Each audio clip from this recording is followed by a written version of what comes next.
మీ ఎలాంటి వ్యాపార ప్రకటనలకైనా వెంటనే మా ఛానల్ సంప్రదించండి. అందరికి నమస్కారం, నేను శిరీష. ఈరోజు మనతో పాటు ఉన్నారు ప్రముఖ ఆధ్యాత్మికవేత్త జ్యోతిష్య పండితుడు పవన్ కుమార్ శర్మ గారు. గురుగారితో మాట్లాడదాం. గురుగారు నమస్కారం అండి. శ్రీమాత్రే నమః. గురుగారు, చూస్తుండగానే 2025 సంవత్సరం అయిపోయింది, 2026 ఆంగ్ల నూతన సంవత్సరానికి వచ్చేసాం. ప్రతి ఒక్కరికి ఉంటుంది, మా రాశి వారికి ఎలా ఉంటుంది, ఎలాంటి జాగ్రత్తలు తీసుకోవాలి ఆరోగ్యపరంగా, ఆర్థిక పరంగా. సో ముఖ్యంగా చూసుకుంటే మరి కుంభరాశి వారికి ఎలా ఉంటుందంటారు, ఎలాంటి జాగ్రత్తలు తీసుకోవచ్చు అంటారు? కుంభరాశి వారికి అనుకూలమైనటువంటి వాతావరణం కనబడుతూ ఉన్నది. పంచమ స్థానంలో బృహస్పతి యోగం చాలా బాగుంది. అయితే జన్మరాశిలో రాహు యొక్క సంచారం, 7వ స్థానంలో కేతువు యొక్క సంచారం కనబడుతూ ఉన్నది. అలాగే శని, ఏలినాటి శని ప్రభావం కూడా చివరి దశలో నడుస్తూ ఉన్నది కుంభరాశి వారికి. సహజంగా కుంభరాశి వారికి శని అత్యంత యోగదాయకుడు అని మనకి సహజంగా జాతకం తెలిసిన వాళ్ళందరికీ చెప్తూ ఉంటారు. ఎందుకంటే కుంభరాశి శనికి అత్యంత ప్రీతిపాత్రమైనటువంటి క్షేత్రం.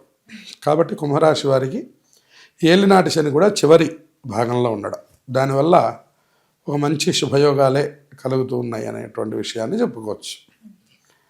అయితే 2వ స్థానంలో ఉండడం వల్ల సహజంగా ఈ ఆర్థికపరమైనటువంటి ఖర్చులు, వృధా ప్రయాస, అనవసరమైన ఖర్చులు, అలాగే ఎక్కువగా అనవసరమైన చోట పెట్టడం, అవసరమైన చోట 10 రూపాయలకి వెనకాడడం, అనవసరమైన చోట 20 రూపాయలు పెడుతూ ఉండడం లాంటి ఇబ్బందులు వీళ్ళకి కనపడుతూ ఉంటాయి.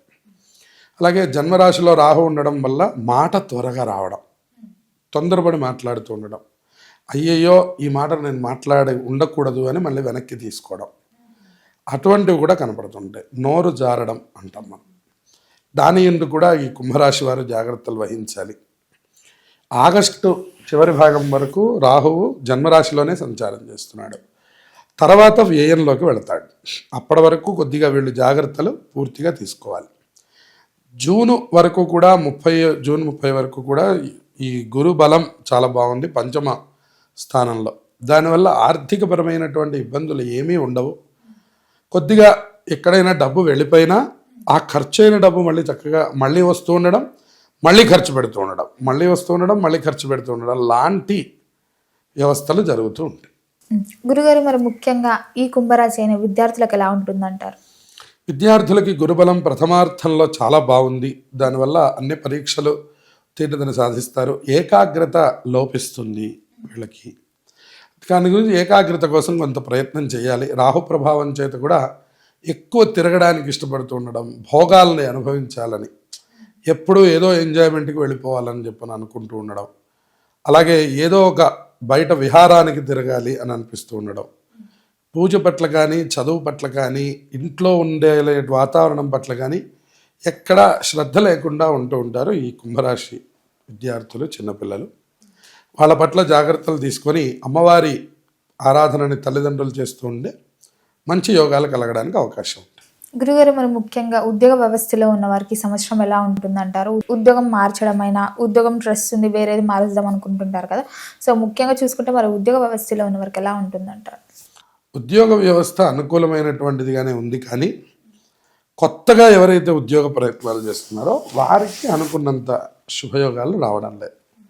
ఎవరైతే కొనసాగుతూ ఉన్నారో చాలా కాలం నుంచి వాళ్ళకి మాత్రం కొద్దిగా స్ట్రెస్తో కూడుకొని ఉన్న ఆ ఉద్యోగము, ఆర్థికము మాత్రం అనుకూలంగానే కనబడుతుంది.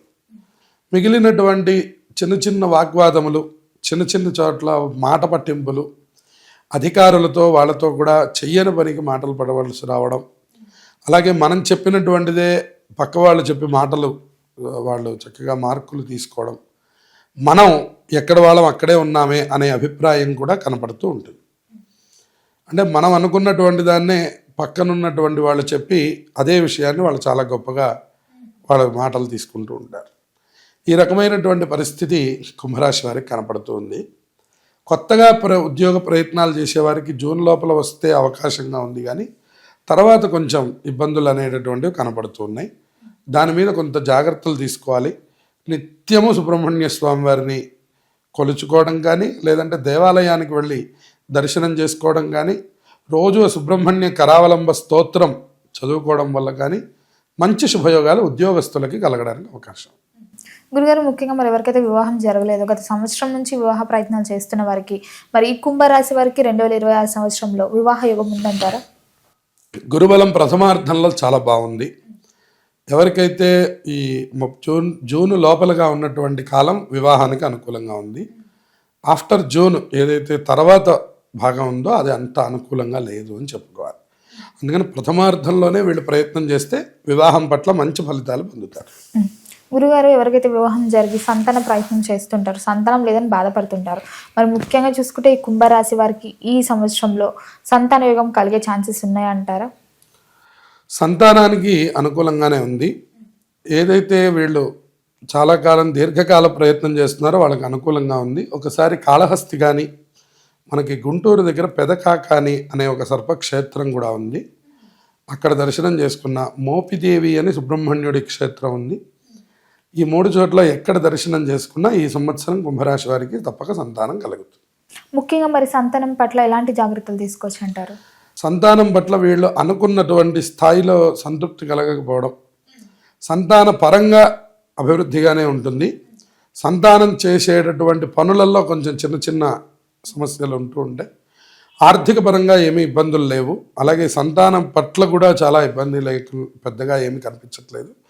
చివరి భాగంలో మాత్రం కొద్దిగా మీరు జాగ్రత్తలు తీసుకుంటే సరిపోతుంది సంతానం పట్ల. ముఖ్యంగా మరి రాజకీయ రంగంలో ఉన్న ఈ కుంభరాశి వారికి ఎలా ఉంటుందంట? కుంభరాశి వారికి చివరి ఏలినాటి శని భాగంలో ఉండడం వల్ల పాద సంబంధమైనటువంటి యొక్క ఇబ్బందులు ఎక్కువగా కనబడుతూ ఉండడం, అలాగే ఎక్కువ దూరం ఏదైనా నడిచి ఏదైనా యాత్ర చేసినా, నడిచి ఏదైనా పనులు చేసినా కూడా ఈ రాశి వారికి శుభయోగాలు కలగడానికి అవకాశం ఉంటుంది. ఉదాహరణకి ఈ రాజకీయ రంగంలో ఉన్నటువంటి వాళ్ళు ఏదైనా నడుచుకుంటూ ఒక క్షేత్రానికి వెళ్ళి రావడం కానీ, పాదయాత్రలాగా ఇటువంటివి ఏది చేసినా కూడా వీళ్ళకి అద్భుతమైనటువంటి ఫలితాలు కనపడుతూ ఉన్నాయి. సహజంగా మాత్రం పేరు ప్రతిష్టలు కనపడుతున్నాయి కానీ ఆర్థికంగా జూన్ తర్వాత అంత బాగా కనిపించడం లేదు. కాబట్టి సామాన్యమైన ఫలితాలే రాజకీయ నాయకులకి కనపడుతున్నాయి. గురుగారు మరి ముఖ్యంగా కళాకారులకి సినీ రంగంలో ఉన్న వారికి ఎలా ఉంటుందంటారు? మంచి మంచి అవకాశాలు రాబోతున్నాయని చెప్పుకోవచ్చు. ఎప్పుడైతే జూన్ తర్వాత గురుడు మారుతాడో వీరికి మరిన్ని శుభయోగాలు కలగబోతున్నాయని చెప్పవచ్చు. మంచి యోగాలు, మంచి అవకాశాలు కూడా పొందిపుచ్చుకుంటూ ఉన్నారు. ఆర్థికంగా మాత్రం ఇంకా నిలబడలేదు, కొంత సమయం పడుతుంది.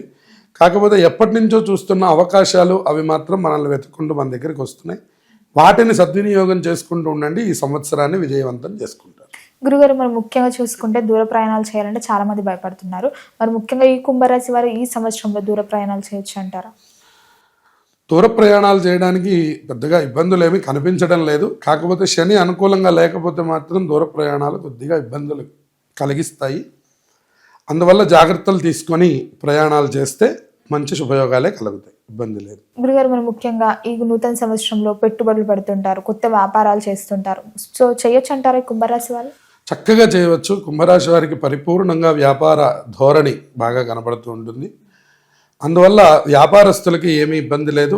ఆర్థికంగా మాత్రం అనుకున్నంత ఫలితాలు పొందలేకపోతారు కానీ అది కూడా జూన్ వరకు బాగానే ఉంది. జూన్ తర్వాత కొద్దిగా మనకి అంత స్థాయి తగ్గుతుంది. తర్వాతంతా మీరు అనుకున్నటువంటి వ్యాపారంలో మాత్రం పెద్దగా ఇబ్బందులు ఏమీ రావు. ఆ ఎక్కువ ఆకస్మిక లాభాలకి మాత్రం అవకాశం లేదు, సామాన్యంగా నడిచిపోతూ ఉంటుంది. మంచి యోగాలే ఉన్నాయి వ్యాపారస్తులు. మరి రైతులకు ఎలా ఉందంటారు? రైతులకు కూడా మొదటి పంట అంతా కూడా చక్కగా చేతికి రావడం, ఆర్థికంగా బాగా ఉండడం అనేటువంటిది కనపడుతోంది. రెండో పంటలో అనుకున్నంత లాభాలు కనపడవు. దానివల్ల కొద్దిగా జాగ్రత్తలు తీసుకుంటే సరిపోతుంది.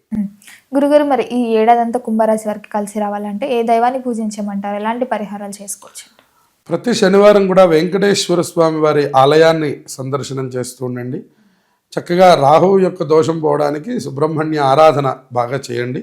సమస్త శుభాలు ఈ రాశి వారికి కలుగుతాయి. గురుగారు మొత్తం మీద 2026 సంవత్సరంలో కుంభరాశి వారికి ఎలా ఉండబోతుంది, ఎలాంటి జాగ్రత్తలు తీసుకోవాలో తెలియజేసినందుకు ధన్యవాదాలు. శుభమస్తు.